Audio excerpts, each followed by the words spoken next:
Hello friends, how are you? Myself Surendra Singh. Welcome to Vidul online learning.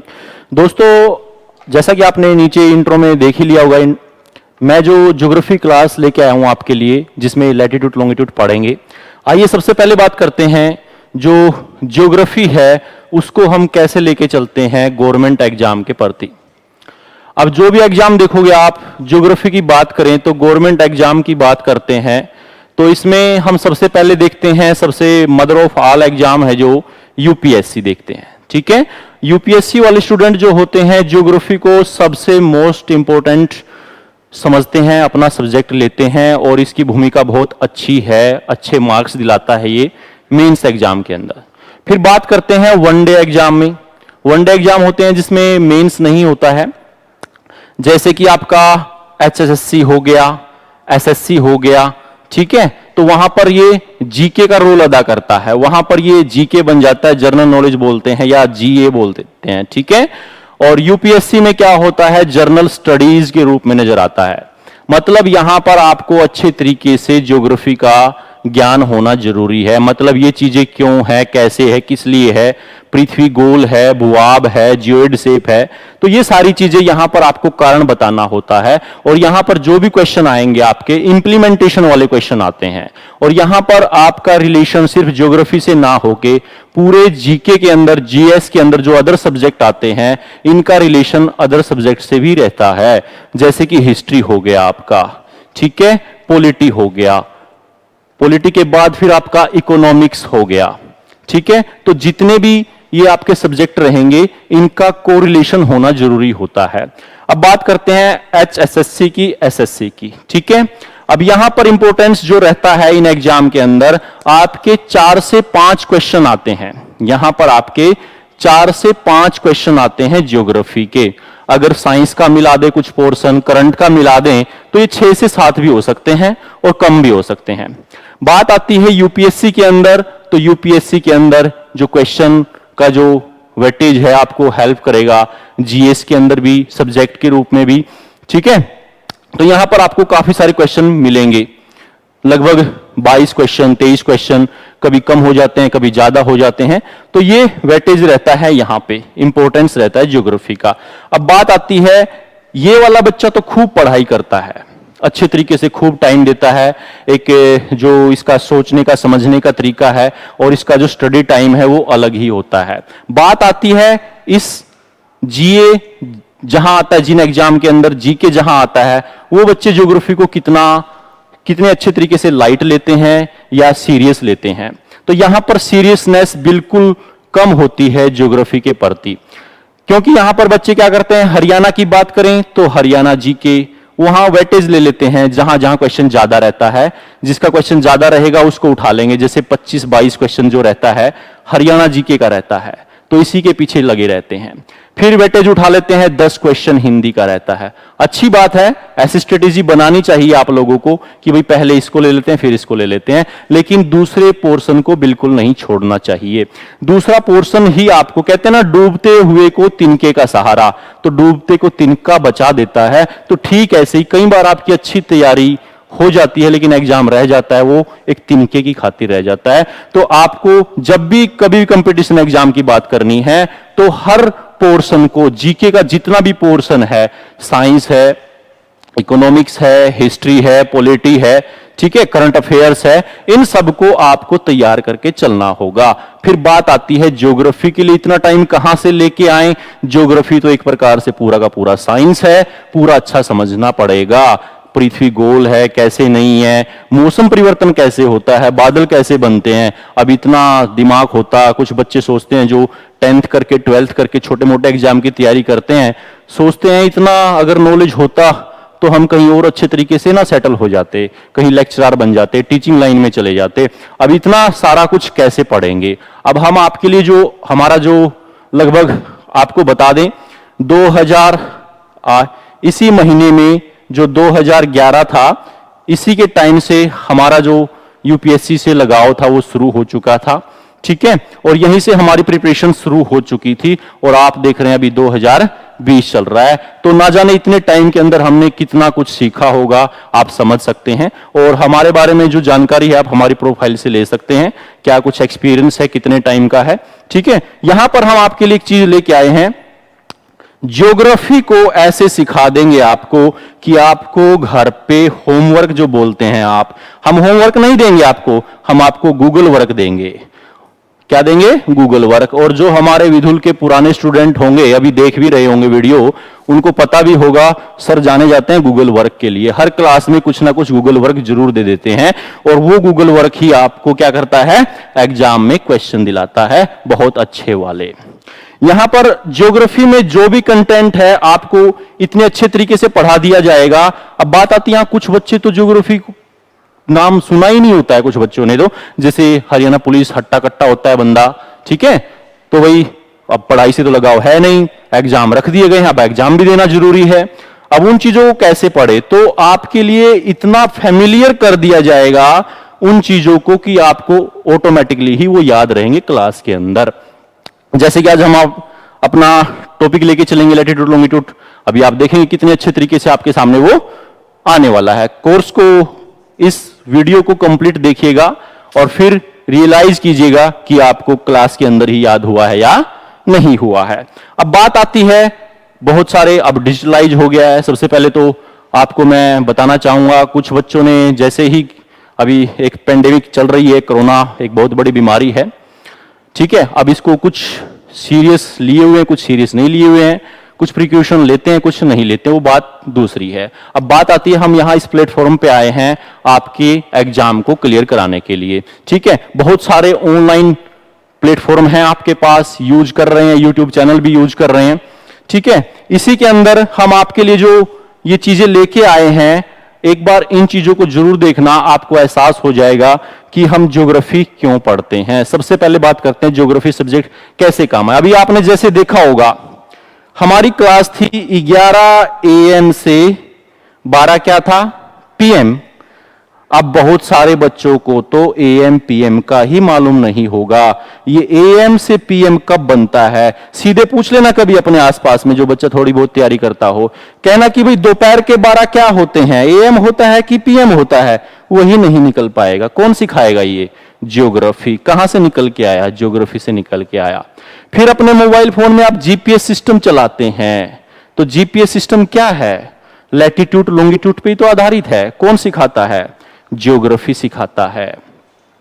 फिर इसके बाद आता है, अब कहोगे जी आप ज्योग्राफी अभी तक यहां तक समझ लिए होंगे, आप थोड़ा सा क्लियर कर देते हैं, आपके लिए स्पेस बचा देते हैं यहां पे ताकि क्लियर दिखे आपको। अब यहां कुछ कहेंगे जी ज्योग्राफी का इतना महत्व आप बता रहे हैं, आप ज्योग्राफी के टीचर हैं तो इसलिए बता रहे होंगे क्योंकि आपको अपनी वीडियो दिखानी है। ऐसा नहीं है, मैं आपको विजुअलाइज कराऊंगा कि ज्योग्राफी वाकई एग्जाम के अंदर रखनी चाहिए कि नहीं रखनी चाहिए। वैसे तो मैं हर सब्जेक्ट को बता सकता हूं कि हिस्ट्री जरूरी है कि नहीं है, क्यों पढ़ना चाहिए।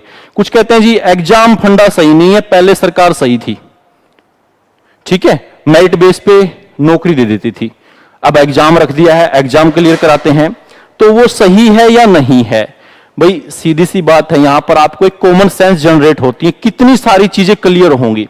अभी आपने देखा भी होगा, अगर आप किसान परिवार से संबंधित हैं तो सोयल हेल्थ कार्ड आए थे। भाई क्या आए थे?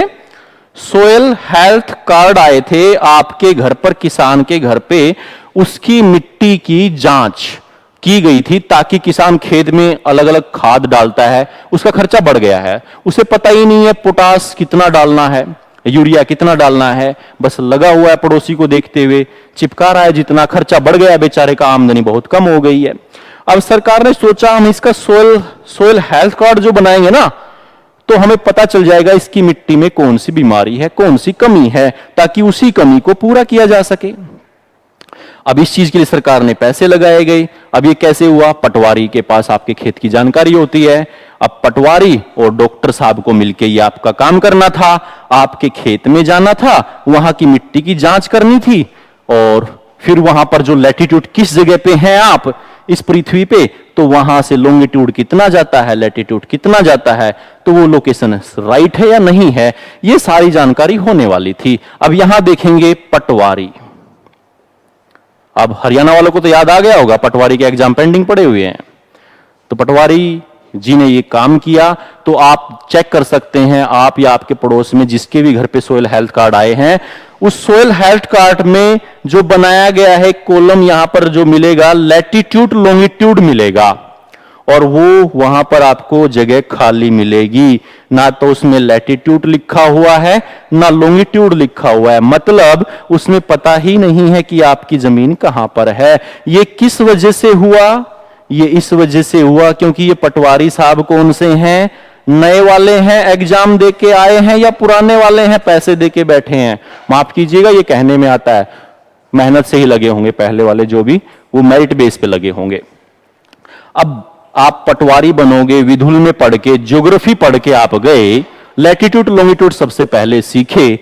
आप जब पटवारी का अपना खुद का काम करोगे, क्या आप लैटिट्यूड लॉन्गिट्यूड को मिस कर दोगे? बिल्कुल भी नहीं करोगे, एक्यूरेट दोगे। तो एक अच्छा ब्यूरोक्रेट्स, एक अच्छा नौकरशाह होने के नाते वो क्वालिटी चाहते हैं आप उनसे। जितने भी आप देखते हैं किसी भी डिपार्टमेंट में जाते हैं, कहते हैं अच्छे से काम करता ही नहीं है, कुर्सी पे बैठा दिया खामखा। भाई वो खामखा क्यों बैठा दिया? क्योंकि वो पैसे दे के बैठा है या अच्छे से पढ़ के नहीं बैठा है। तो आपने देखा आपकी जॉब में भी काम आता है ज्योग्राफी, दिनचर्या में भी काम आया भी एएमपीएम जो बनाया।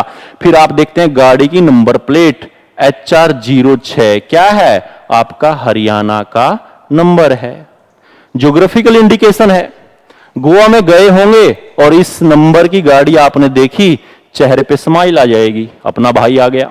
तो ये क्या है? ज्योग्राफी है। तो कौन कहता है ज्योग्राफी हमारी लाइफ में काम नहीं आती? तो एग्जाम में क्यों नहीं आएगी? अब आपको ज्योग्राफी का वही टॉपिक इतने अच्छे तरीके से पढ़ाएंगे कि आपको पता ही नहीं चलेगा कि हमने जो कुछ हम नहीं जानते थे वो कैसे जान गए, बगैर पढ़े लिखे, सिर्फ एक वीडियो देख के कैसे पता चल गया। आपने देखा होगा हमें बहुत सारी चीजें याद रहती हैं, किस तरीके से मूवी देखी होगी वो याद रहती है। क्यों? क्योंकि उसमें चीजें विजुलाइज हो गई, प्रैक्टिकल तरीके से हो गया, फैमिलियर हो गई चीजें। अभी सोचने की बात है कि ज्योग्राफी बहुत सारे बच्चों के लिए बहुत टफ लगता है। कुछ पोर्शन तो बड़े आसान लगते हैं, इतने आसान लगते हैं कि बच्चा सोचता है यार मैं भी ज्योग्राफी पढ़ा सकता हूं। पढ़ा सकता है भाई, कोई भी पढ़ा सकता है मेहनत करके, ठीक है। कुछ पोर्शन बड़े मुश्किल लगते हैं। अब इस ज्योग्राफी में हम जो देखेंगे कि भाई उन चीजों को आसान कैसे करें। अब जैसे यहां पे आपके घर पे या कहीं पे भी आप जाओ, कोई साउथ इंडियन आ जाए, ठीक है, तो कोई साउथ इंडियन आ जाए और वो आपको अपना नाम बता दे, जो भी नाम आप जानते हैं, मूवी में देखते हैं बड़े लंबे लंबे नाम होते हैं। गोलमाल थी मूवी या कौन सी थी जो धमाल थी, उसमें देखा होगा आपने, बहुत टाइम ही लग गया था नाम बताने में।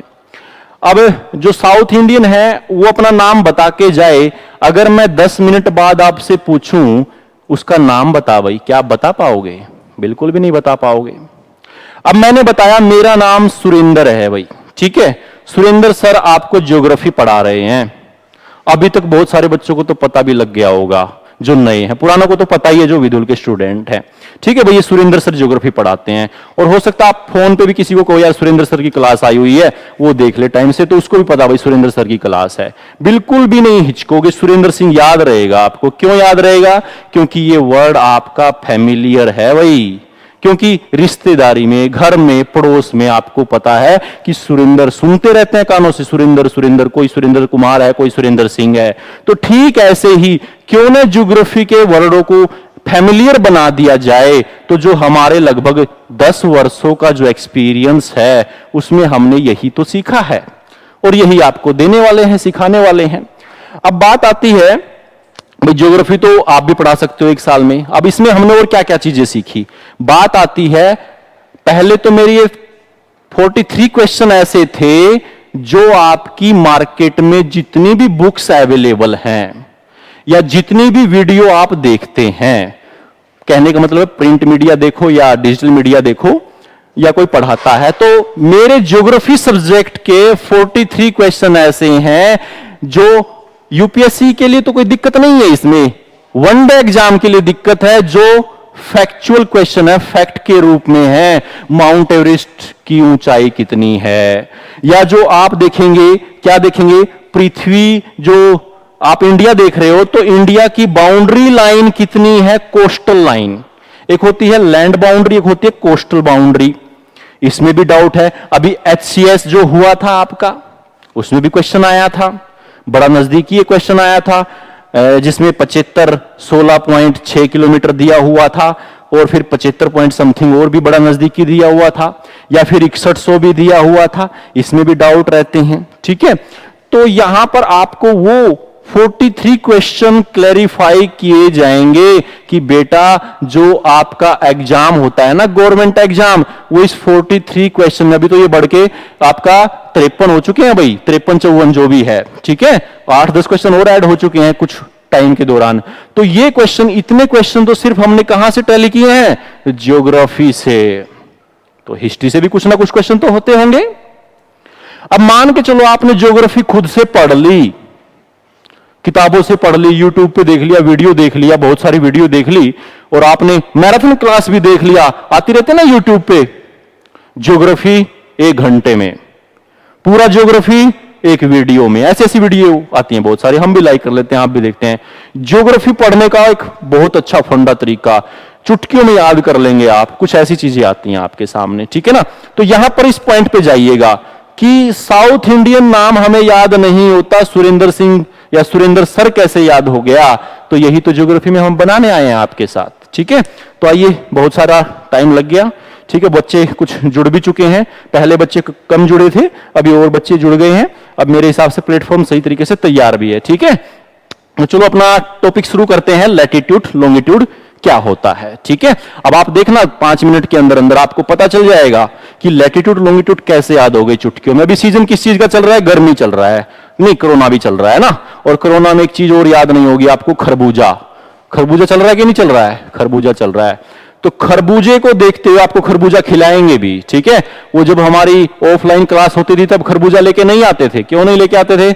आपको पता ही है, बच्चे झपट लेते हैं ना, टीचर तक आने ही नहीं देते, कहते हम ही ज्योग्राफी पढ़ाएंगे, और खरबूजे को गायब कर देते। लेकिन आज आपके लिए क्या है? एक खरबूजा भी लेके आए हैं, बहुत अच्छे वाला, ठीक है। इस खरबूजे से मैं आपको ज्योग्राफी के 2 चैप्टर क्लियर करा दूंगा। अब खरबूजा खाओ, ज्योग्राफी याद कियो, है ना। ज्योग्राफी भी याद हो जाएगी, खरबूजा भी हो जाएगा। अब इसमें से 2 चैप्टर कौन कौन से? लैटिट्यूड लॉन्गिट्यूड हो गया, दूसरा कौन सा? पृथ्वी की आंतरिक परतें। तो जब भी खरबूजा देखोगे ज्योग्राफी याद आएगी। क्या फिर क्वेश्चन रह जाएगा आपका? बिल्कुल भी नहीं रहेगा। तो चलो शुरू करते हैं हम अपना ज्योग्राफी का पहला चैप्टर है लैटिट्यूड लॉन्गिट्यूड। ज्योग्राफी है हमारा, जिसको क्या बोल देते हैं? भूगोल बोल देते हैं। अब ये बाद में डिस्कस करेंगे, गोल गोल पृथ्वी गोल गोल है कि नहीं है, कैसी शेप है। तो सबसे पहले बात करते हैं लैटिट्यूड। तो लैटिट्यूड को क्या बोलते हैं भाई? लैटिट्यूड को क्या बोलते हैं? हिंदी में अक्षांश बोलते हैं। क्या बोलते हैं? अक्षांश। एक होता है लॉन्गिट्यूड। क्या होता है? लॉन्गिट्यूड, जिसको क्या बोलते हैं? देशांतर बोलते हैं। तो लॉन्गिट्यूड जिसको देशांतर बोलते हैं। अब यहां पर अक्षांश देशांतर रेखाएं क्लियर करेंगे। और जो आप कह रहे थे ना ज्योग्राफी का 6 से 7 क्वेश्चन ही आता है, आप ज्योग्राफी पूरा देखिए हमारे साथ, आपको गारंटी दिलाते हैं 10 क्वेश्चन तो मैं हर एग्जाम में निकाल के दूंगा आपको, क्योंकि मैं पढ़ाऊंगा ज्योग्राफी, साथ में एग्जाम्पल वो दूंगा, वो ट्रिक दूंगा जो आपकी हिस्ट्री में हेल्पफुल है, इकोनॉमिक्स में है, साइंस में है, ठीक है। अभी मैं बता नहीं सकता सारी चीजें, तो क्योंकि अभी टॉपिक से हम दूर चले जाएंगे। तो सबसे पहले बात करते हैं लैटिट्यूड लॉन्गिट्यूड होते क्या है। अब भाई पृथ्वी को गोल बताया, ग्लोब देख लेते हैं हम, ग्लोब है एक प्रकार से, अभी तो गोल मान के चलते हैं, ग्लोब है भाई, देखा भी होगा आप लोगों ने। अब अगर कोई वस्तु गोल है, उस पे हमने कोई पॉइंट निकालना यहां से यहां, तो बड़ा मुश्किल काम है। अगर पृथ्वी चपटी होती ना, बहुत आसान काम था, है ना। कौन कितने किलोमीटर आगे है, कौन किलोमीटर दाएं बाएं कितने एरिया में है। अब गोल से पे निकालना बहुत मुश्किल काम है। तो यहां पर ज्योग्राफी में याद किया गया मैथ के टीचर को, है ना, जो मैथ के अच्छे ज्ञाता थे। कहने लगे यार मैथ के मास्टर जो है ना, वो सरकमफ्रेंस निकाल देते हैं, और सरकमफ्रेंस में फिर वो अर्क भी निकाल देते हैं, मतलब ये एरिया भी निकाल देते हैं। और वो मांगते क्या है? वो थीटा मांगते हैं, यहां से थीटा। आपने देखा होगा जो पाई 22/7 होता है, ये 22/7 क्यों होता है पता है आपको? जो 22/7 होता है, ये 22 जो होता है ये सरकमफ्रेंस होता है, और जो ये 7 होता है ना, ये डायमीटर होता है। और ये यूनिवर्सल ट्रूथ कैसे बन गया है? इसका मतलब ये हुआ, अगर पृथ्वी का जो सरकमफ्रेंस है उसको हम डिवाइड करेंगे डायामीटर से, पृथ्वी के डायामीटर से, तो आपका रेशो 22/7 ही आएगा।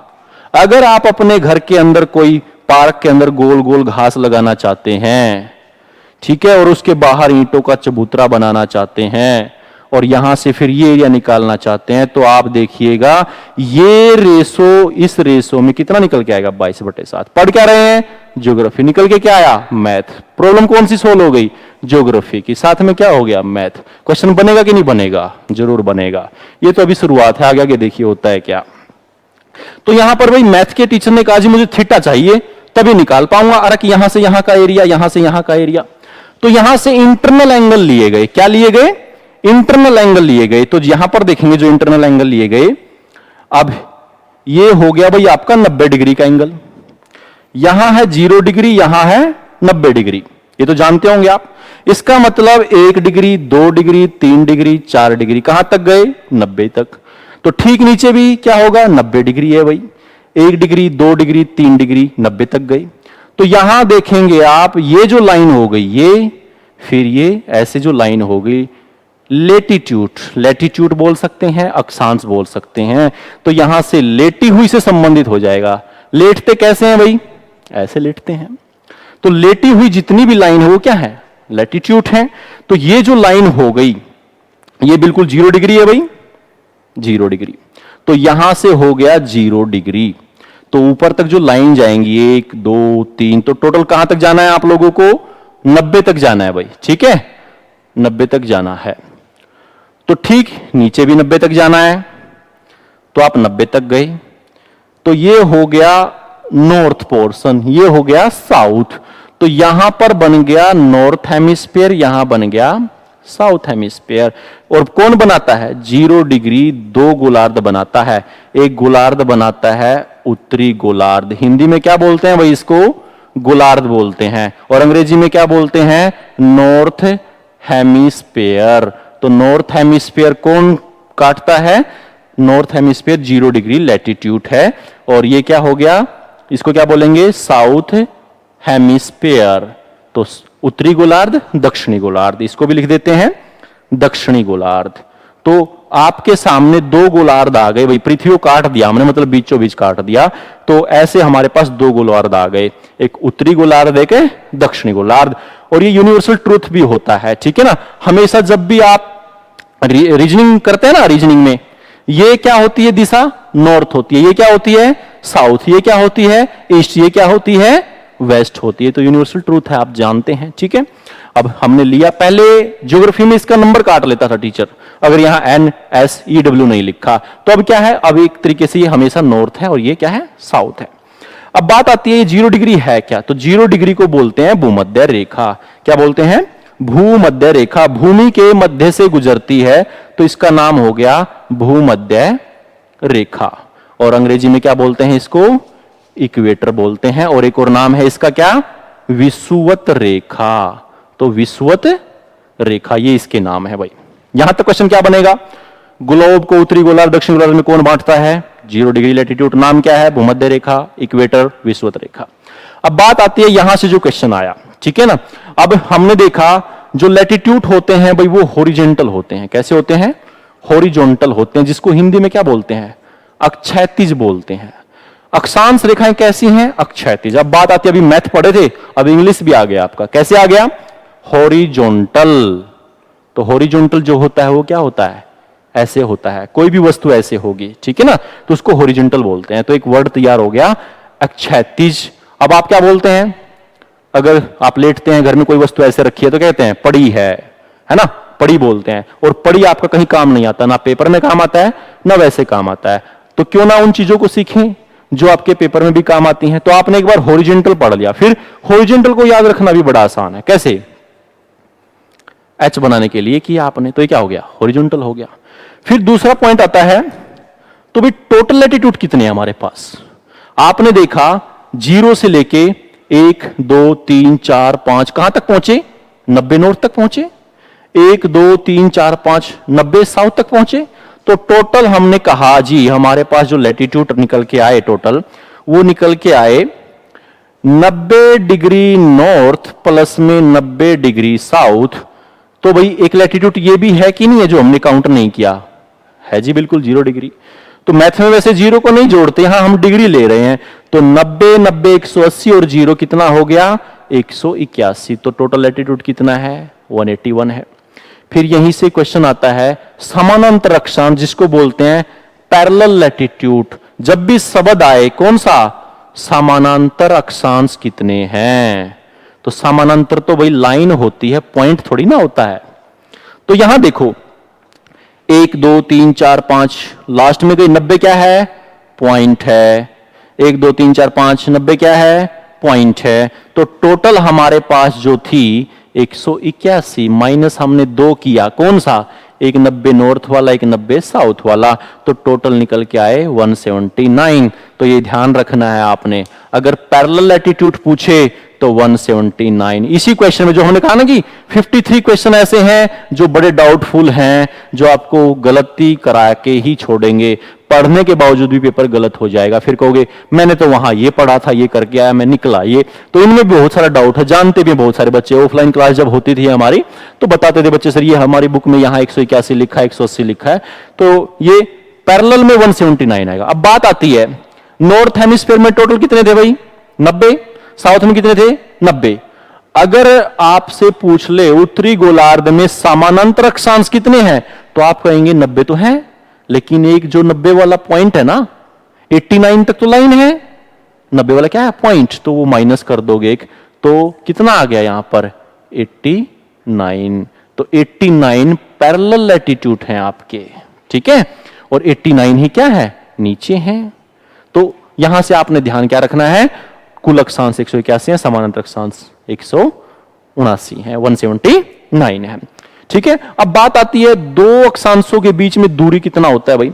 दो अक्षांशों के बीच में जो दूरी होता है वो होता है 111.13 होता है, 101 पॉइंट, ये जो है ना 111.13 होता है वैसे एग्जैक्ट देखें तो, लेकिन हम यहां वनडे एग्जाम को देख रहे हैं तो वनडे एग्जाम के लिए सिर्फ आपको 111 ही याद रखना है, क्योंकि वहां 111.32 आएगा लॉन्गिट्यूड में, फिर आप डाउट में जाओगे।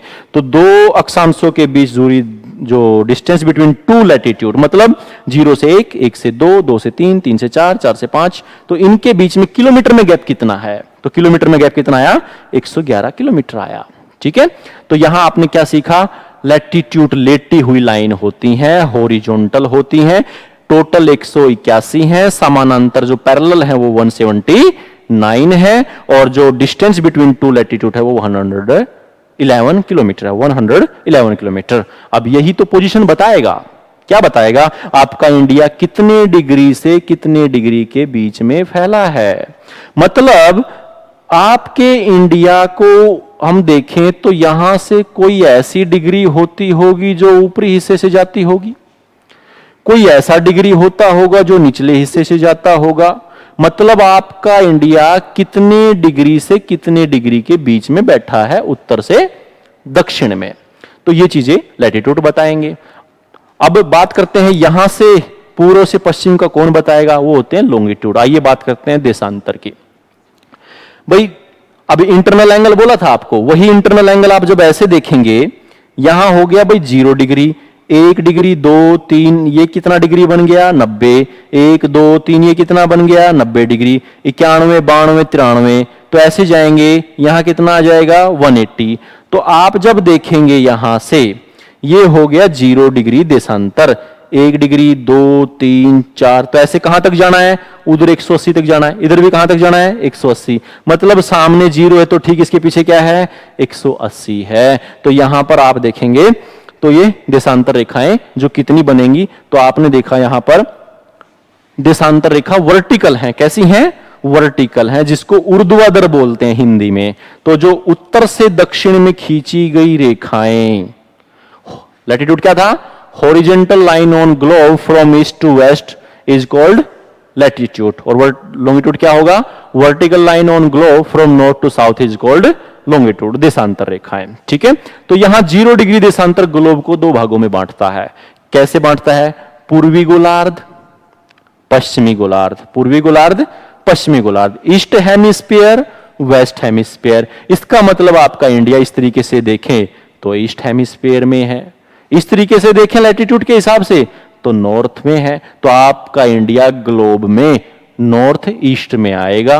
तो देशांतर रेखाएं जो हैं वो वर्टिकल हैं। क्या है? वर्टिकल है, जिसको हिंदी में क्या बोलते हैं? ऊर्ध्वाधर। अब आप देखना वर्टिकल लाइन ऐसे होती हैं भाई, जैसे मैं खड़ा हूं, मैं वर्टिकल हूं एक प्रकार से, लेकिन हम तो अभी तक क्या सीखते आए हैं? खड़ा है, पड़ा है। तो वो चीजें हमारे एग्जाम में काम नहीं आने वाली है। अब यहां देखो एक अंग्रेजी का वर्ड एक और तैयार हो गया आपका, पढ़ ज्योग्राफी रहे हैं, अंग्रेजी साथ में हो रही है, डबल बेनिफिट हो रहा है आपको। और इस तरीके से हो रहा है कि उसको भूलेंगे ही नहीं। शायद इंग्लिश का टीचर आपको ये वर्ड कराए ही नहीं, सोचिए यार इतनी बड़े एग्जाम की तैयारी कर रहा है बच्चा, ये बताता फिरूंगा मैं इसको। तो यहां देखो हॉरिजेंटल वर्टिकल, तो वही वी को ऐसे बना दो तो कोई भी वस्तु ऐसे होगी तो क्या है? वो वर्टिकल है। एच क्या बनाया आपने? ऐसे बनाया, कोई भी वस्तु ऐसे क्या है? हॉरिजेंटल है। घर में 2 बार बोलो, है ना, ये वर्टिकल है, ये हॉरिजेंटल है। झाड़ू पड़ी है, हॉरिजेंटल है, या कोने में खड़ी कहते हैं झाड़ू, बोलते हैं ना भाई झाड़ू ठीक नहीं होता खड़ा हुआ, कहते हैं वर्टिकल है, इसको हॉरिजेंटल कर दे। तो 1-2 बार बोलोगे तो दिक्कत आएगी। क्यों दिक्कत आएगी? क्योंकि घर पे बोल देते हैं, कहते हैं ओ अंग्रेज रहने दे, ढंग से बोल लेना, तो हमें बोलने भी नहीं दिया जाता। ठीक है, अब यहां या तो हिंदी में चले जाओ या अंग्रेजी में चले जाओ, लेकिन आपकी कंडीशन ऐसी नहीं है, सोच के देख लो। अगर मैं कहूं हिंदी में बता देशांतर, ऊर्ध्वाधर, आपको नाम ही नहीं याद रहेगा। अभी तो है, कुछ समय बाद उर्दू बोलेंगे आप, अटक जाएंगे इसमें। ना अंग्रेजी याद कर रहे हैं ना कौन सी है, खड़ा है। ठीक है ना, तो इस तरीके से बहुत सारी चीजें मिलेंगी आपको आगे क्लासेज में। एक क्लासेज में आपको इतना सारा चेंजेस देखने को मिल गया होगा, ज्योग्राफी पढ़ने का अनुभव हो गया होगा। अभी तक बहुत सारी वीडियो देखी होंगी आपने ज्योग्राफी की, है ना, अलग अलग तरीके से पढ़े होंगे, कहीं कहीं से पढ़े होंगे, और अब ये भी देखा होगा आपने, कंपैरिजन आपके सामने आ गया होगा।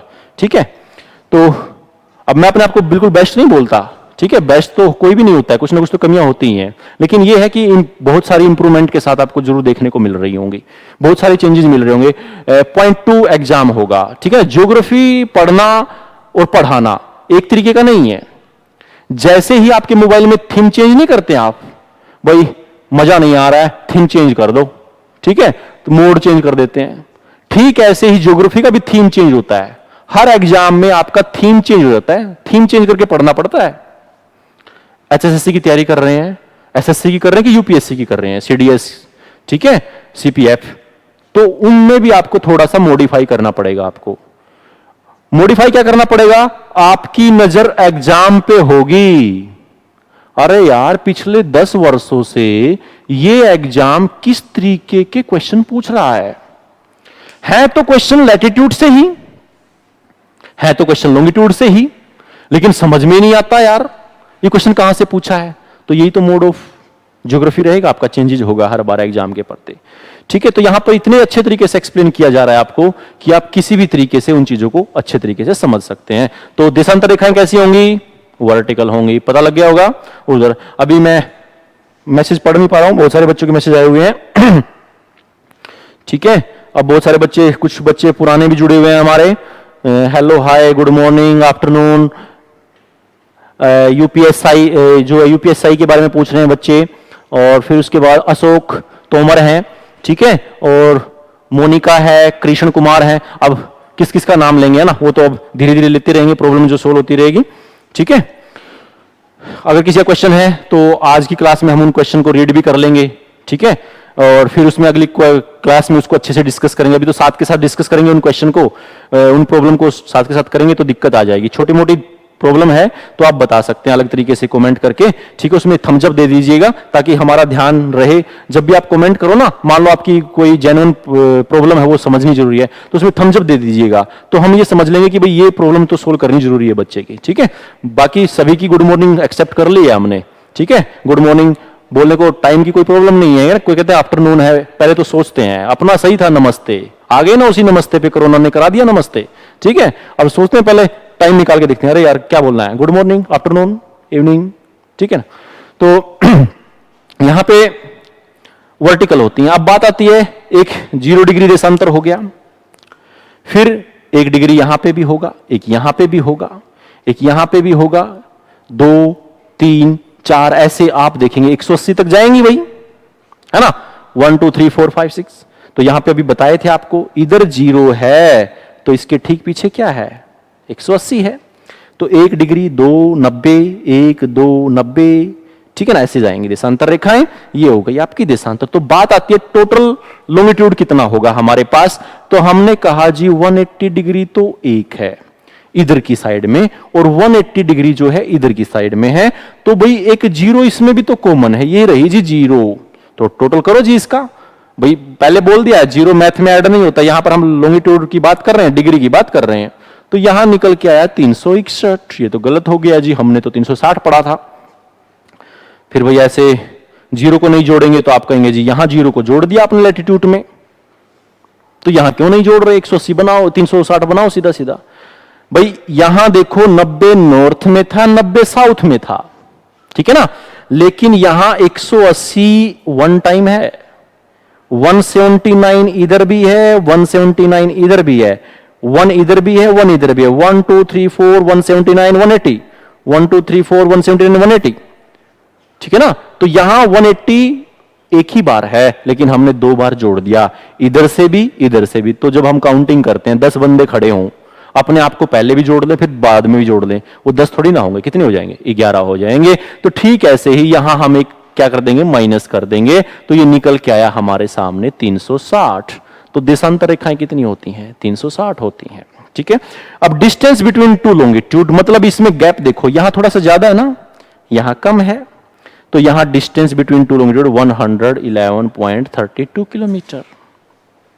तो यहां पॉइंट हो गए, वर्टिकल होती हैं, टोटल होती हैं, डिस्टेंस बिटवीन टू लॉन्गिट्यूड होता है।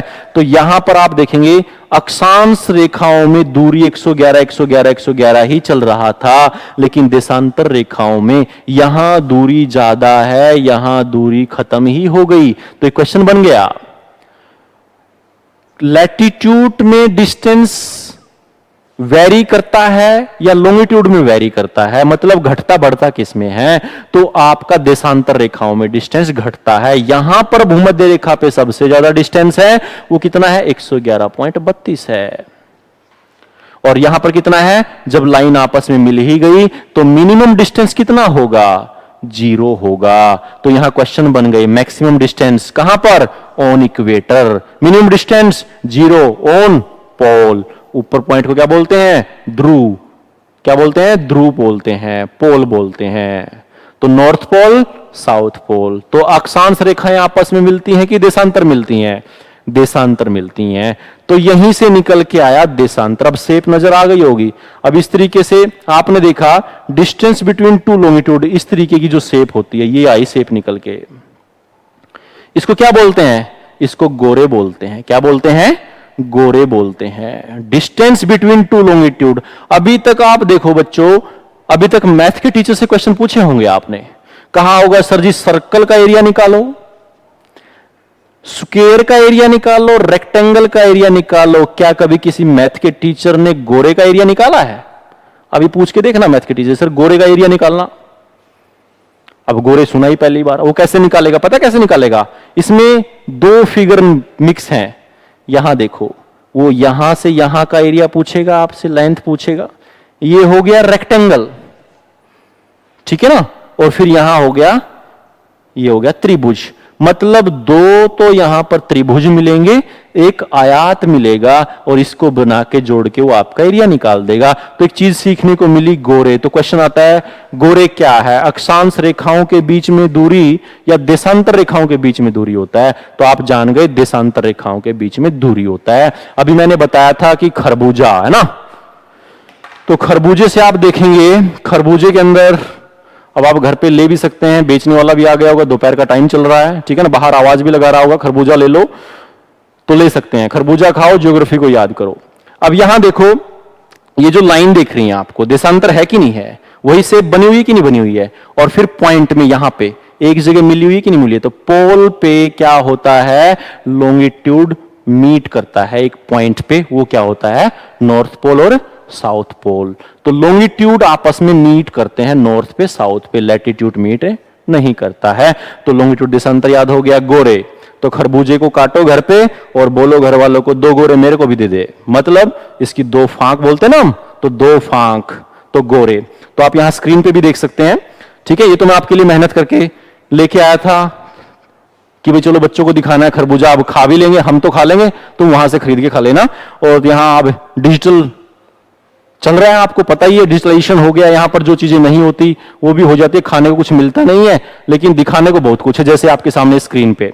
तो आपके सामने जो स्क्रीन पे आप देखेंगे, भाई खरबूजा तो है, अब ना तो मैं इसे टच कर सकता हूं ना मैं खा सकता हूं, रियलिटी में नहीं है लेकिन आपके सामने है। तो यहां पर जो आप देखोगे खरबूजे की जो शेप है, ये जो लाइन दिख रही है आपको, एक कटी हुई नजर भी आ रही होगी, तो ये क्या है, गोरे है। इस तरह की जो शेप है वो क्या है, गोरे है। तो एक शेप का भी पता चला आपको, मैथ में भी काम आएगा, एरिया भी निकालना आ गया, आपको बता भी दिया, वो आप फार्मूला जानते ही हैं। तो और पृथ्वी की आंतरिक परतें कैसे पता चलेगा, अब आप देखो खरबूजे की जो शेप है, बाहर की जो परत है, फिर अंदर उसके क्या मिला, फिर उसके अंदर बीज मिले, तो ऐसे ही पृथ्वी की 3 प्रकार की परतें होती हैं। तो एक खरबूजे से 2 चैप्टर याद कराएंगे आपको, खरबूजा खाओ 2 चैप्टर याद करो, क्वेश्चन बिल्कुल भी नहीं भूलेंगे। तो यहां पर आपने अभी टाइम होने वाला है, अगली क्लास में हम और अच्छे से डिस्कस करेंगे इसको। अभी वो थोड़ा इंट्रो भी देना था आपको, पहली क्लास थी, ठीक है।